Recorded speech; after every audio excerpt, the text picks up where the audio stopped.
Hi, today we're going to be talking about the top 8 blended family issues. My name is Nikita, and I am a mom trying to blend our two families together while also focusing on my hobbies, health and wellness. We also love traveling, and we're in the process of trying to move abroad. So if these are things that you're also interested in, please like and subscribe to our channel because we'll have a lot more information and videos about our daily life and things that we love to do. So recently I watched a video called The Problems with a Blended Family by J.K. Willis family, and I thought it was very interesting. A lot of things that I could definitely relate to, and some things that were outside of the way that our life is. So I figured I would make my own video to see if it would be helpful for people who are in my shoes.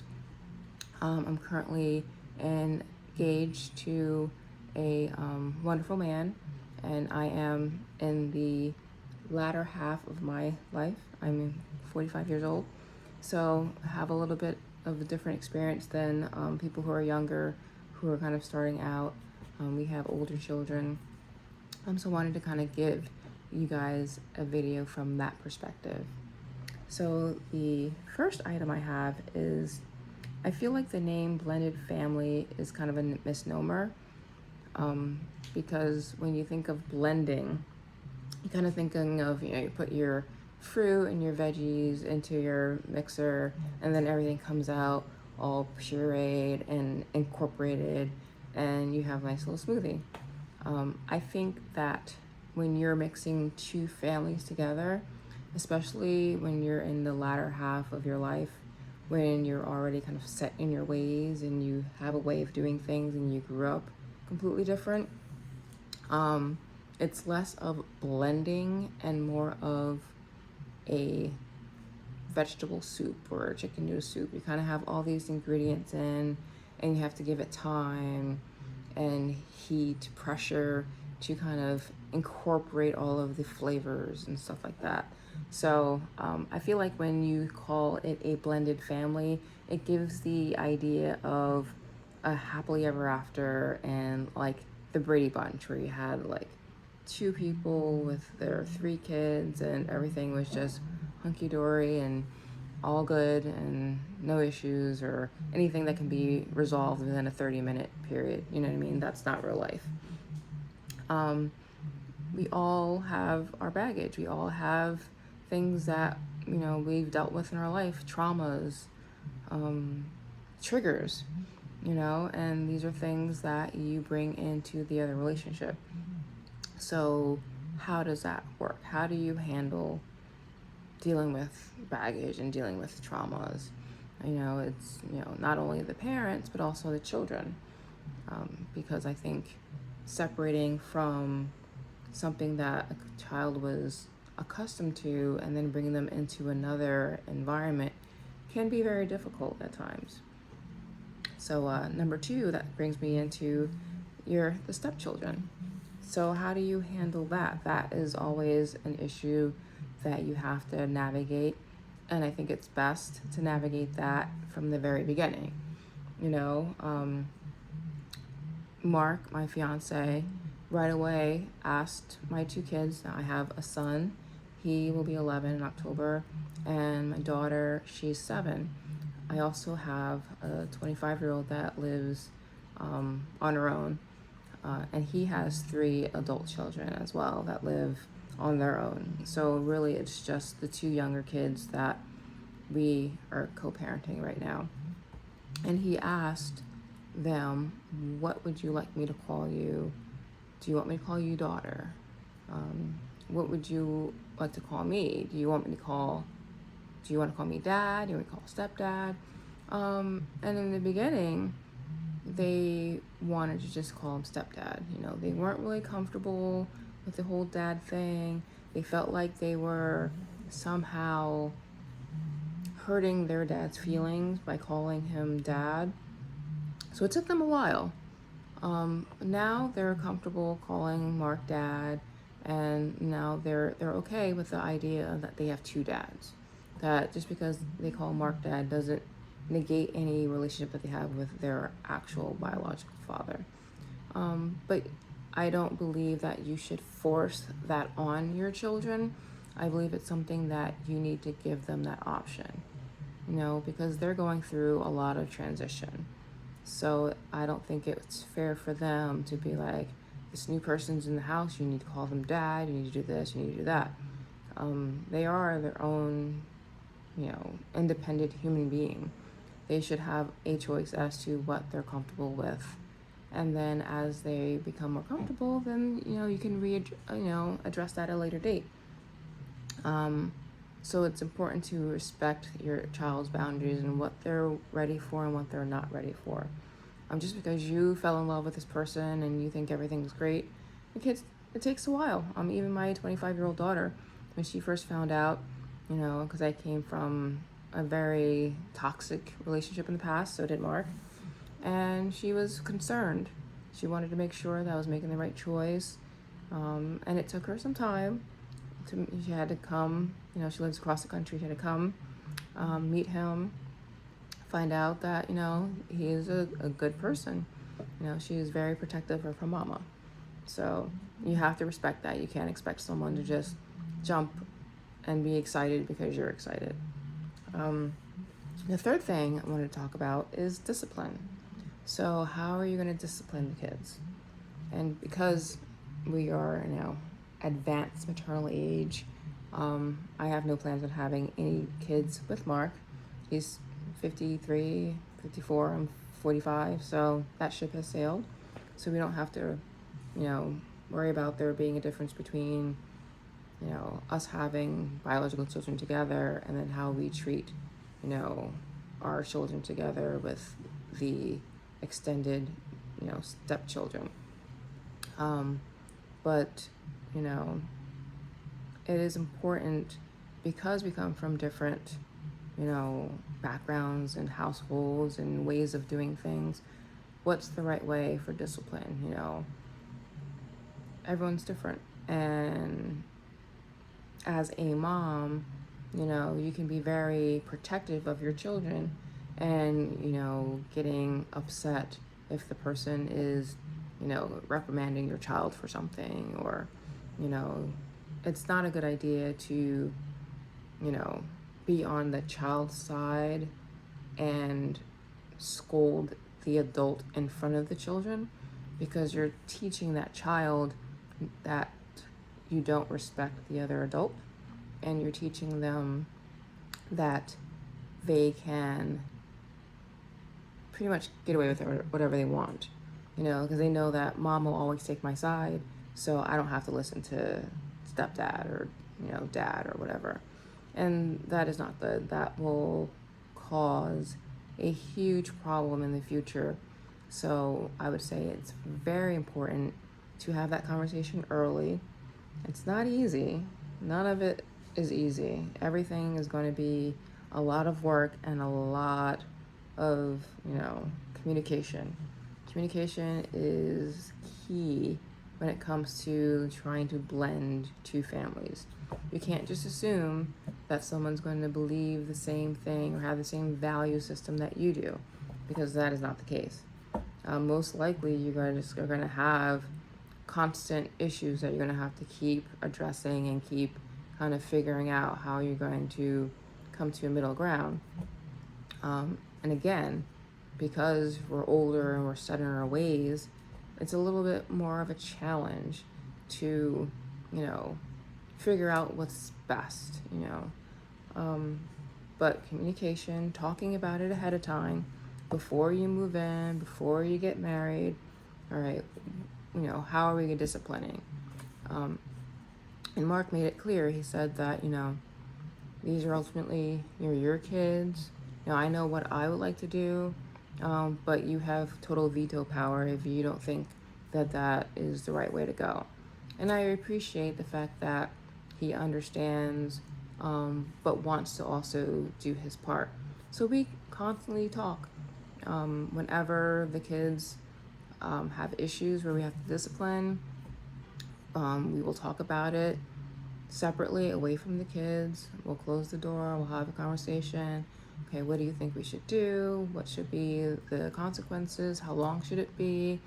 And we're always on that same page, which is very important.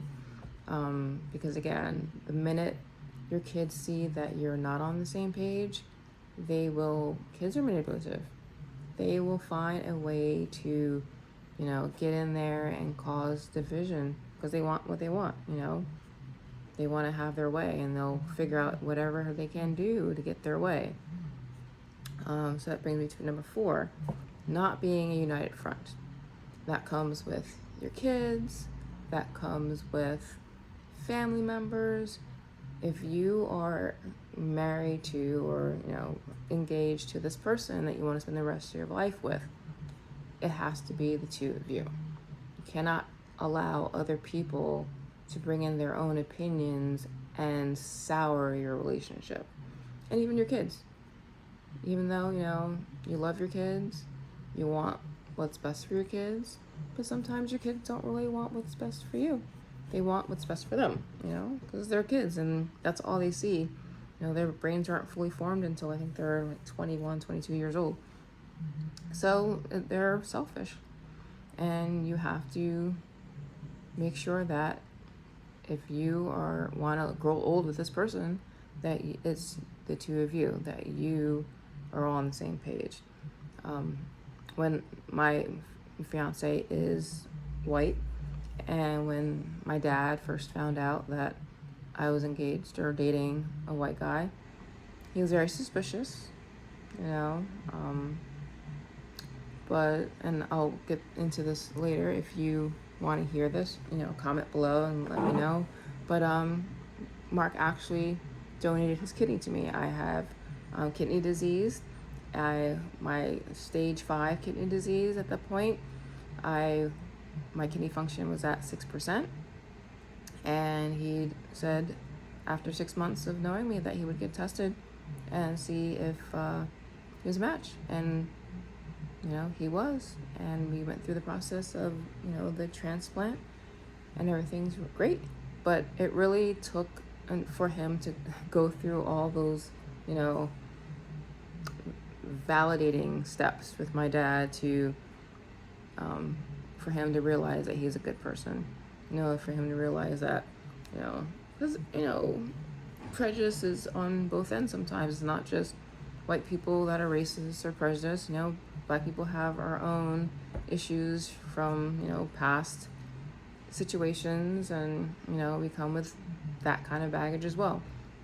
So it took a while for my dad to be like, this guy's good, this guy is okay, he's not trying to take advantage of my daughter. And my aunts were the same way. It took them a while, but him sacrificing a kidney for me to live was what it took a lot of them to be like, all right, this guy's good. But in the meantime, he and I had a unified front when they were like questioning who this dude is and all these things. I had to make sure that I knew that he's a good person, and nothing that they would say would change my mind on that. Now, of course, you have to if you're with a person who's gaslighting and toxic, that's a totally different story. But if this person is a good person, a lot of relationships end because a good person is vilified by children, friends, family, and sometimes you just have to be in your little bubble and wait for them to come around. And also it's important to not share all your business with your family, because if you get into a little tiff and you go complaining to your dad or complaining to your mom or complaining to your siblings, then they're not going to like them. And then you've made up and they're still looking at them side-eye. So, of course you want to have someone to confide in, but you also need to use wisdom. Wisdom is very important. So knowing who you can talk to, what you can say, what you cannot say, just, it's hard. It's a hard balancing act, you know? Because I would never tell anyone who is in a toxic, abusive relationship to not say anything, because you need to get out. Like I said, we were both in very toxic relationships in the past. So it's you just really need to know and use that wisdom as to when you can express your frustrations and when not to. And we'll talk about that a little bit later. So next is number 5, believing that your spouse has no ill intentions.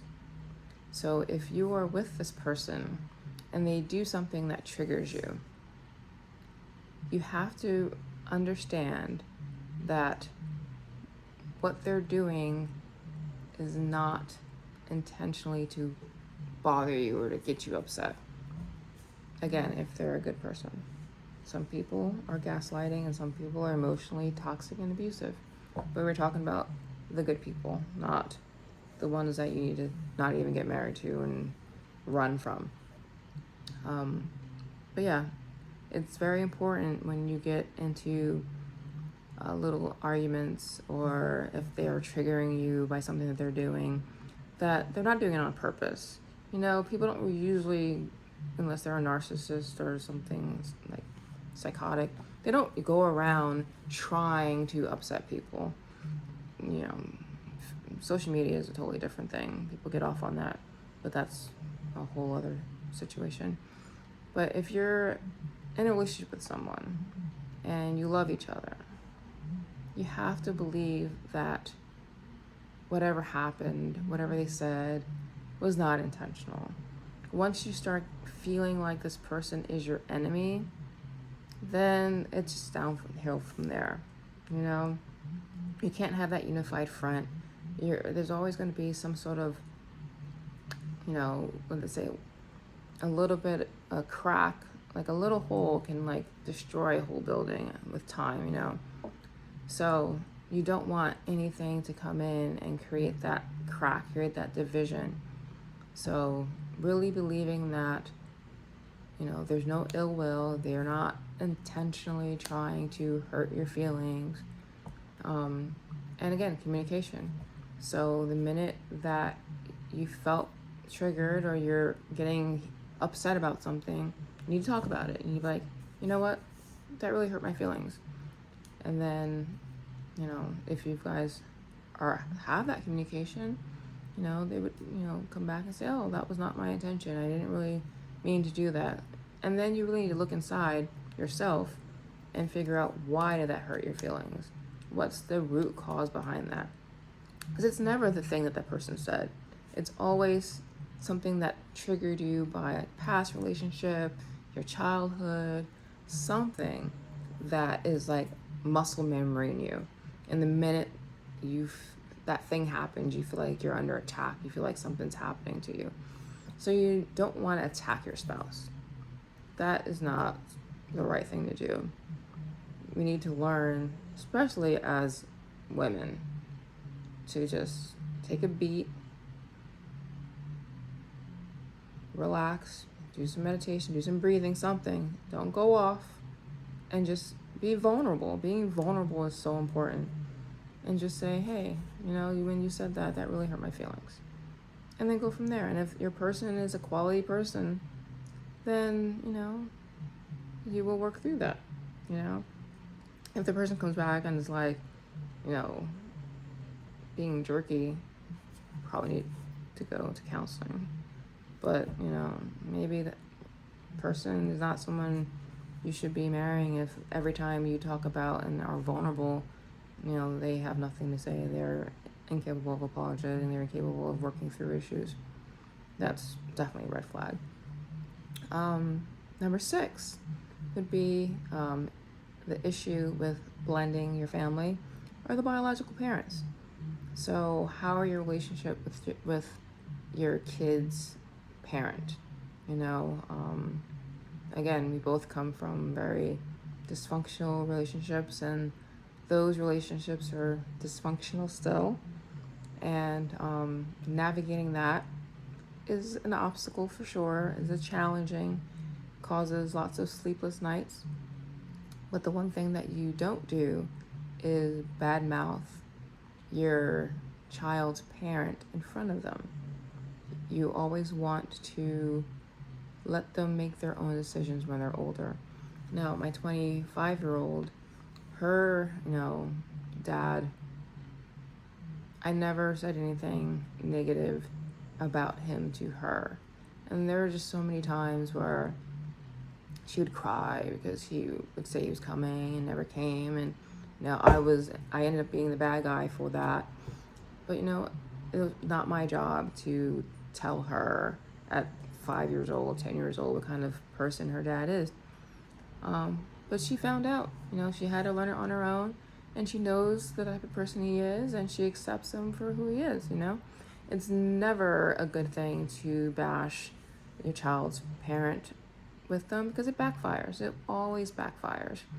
And that's something that, unfortunately, Mark is going through right now. And it's eventually going to backfire, It's never good. It just makes you look like a very bitter, angry, horrible person. So, to never, never, never, never, never badmouth your child's parent in front of them or where they could hear, never a good thing. And it's also important to set boundaries with that parent. They need to understand that you are in a relationship with someone else, that, you're married or getting engaged, and that they have to respect your rules and your boundaries. They can't just come in and try to sabotage things again. You two need to be a united front.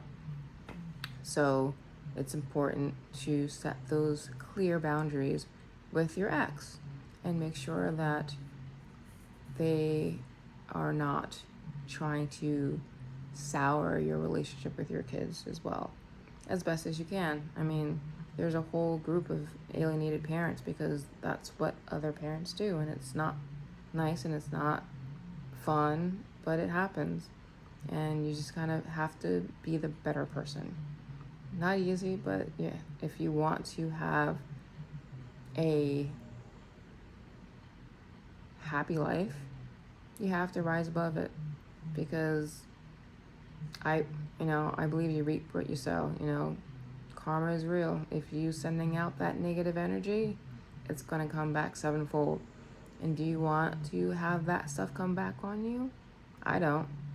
I would rather just, have the life that I have with just amazing, magical things happening, manifestations out of the blue, just like everything working for you and not against you. But that's not going to happen if you're, constantly creating division and strife and toxicity,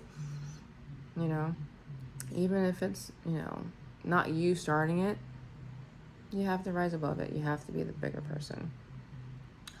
Number 7, out of the top 8 issues with blending families is equity versus equality.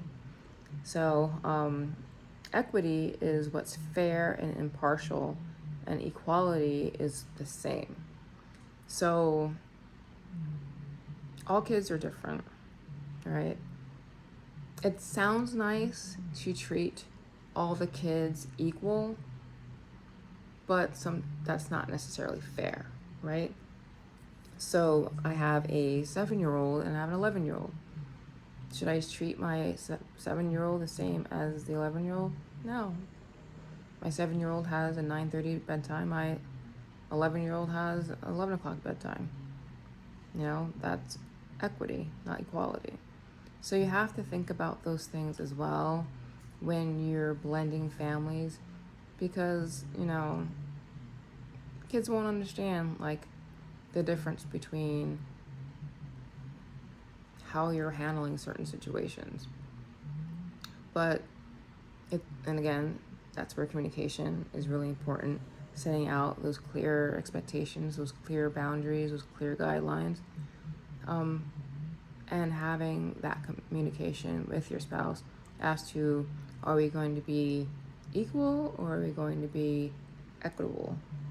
So, and that's, again, a conversation that needs to be had. because you can be going around doing something and then, your spouse finds out later, and it's a big deal because you didn't discuss it. So you have to decide very early on what is the path you're going to take, and it's not easy. Sometimes you can't be equal, or sometimes you can't be equitable. Sometimes you have to just be equal, but you have to make those decisions and decide early on how you're going to go down that path.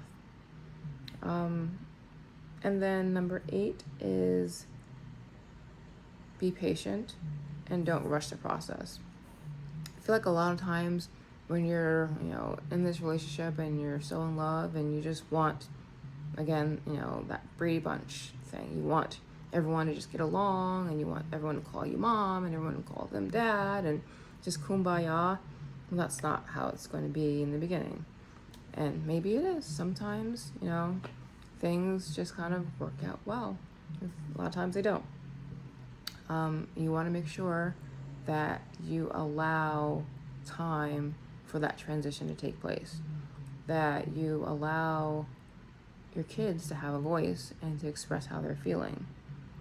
You need to allow your spouse to express how they're feeling, to be vulnerable and let you know some of the issues that they're having.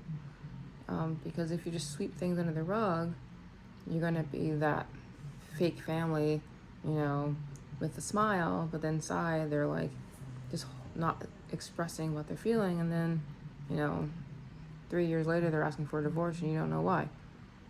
So it's just really important to, again, everything comes down with setting boundaries, setting clear expectations, setting boundaries, and communicating and being vulnerable. So I would say that it's very important to have counseling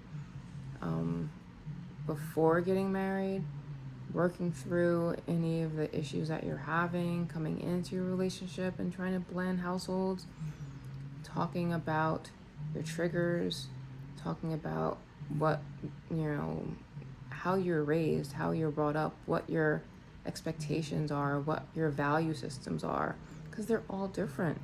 You're not going to agree in everything, but if you lay it out, then you have a roadmap as to how your relationship is going to go moving forward.